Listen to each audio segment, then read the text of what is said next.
ഷൊർണൂർ നഗരസഭയിൽ 77ാം റിപ്പബ്ലിക് ദിനാഘോഷം സംഘടിപ്പിച്ചു.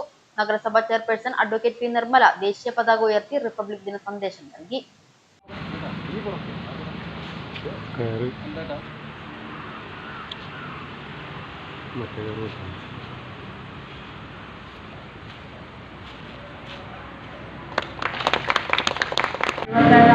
റിപ്പബ്ലിക് ദിനം ആഘോഷിക്കുകയാണ്.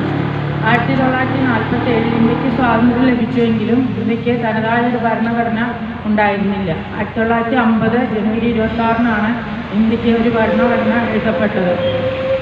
എഴുതപ്പെട്ട ഭരണഘടനകളിൽ വെച്ച് ഏറ്റവും വലുതും ബൃഹത്തുമാണ് നമ്മുടെ ഭരണഘടന. നാനാത്വത്തിൽ ഏകത്വം എന്നതാണ് നമ്മുടെ ഇന്ത്യയുടെ സംസ്കാരത്തിന്റെ ഒരു പ്രത്യേകത. നഗരസഭ vice chairman V K Anuraj ഉൾപ്പെടെയുള്ള കൗൺസിലർമാർ, മറ്റു ഉദ്യോഗസ്ഥർ, ആരോഗ്യ വിഭാഗം ജീവനക്കാർ, വിവിധ മേഖലകളിലെ തൊഴിലാളികൾ, വിദ്യാർത്ഥികൾ തുടങ്ങിയവർ പങ്കെടുത്തു.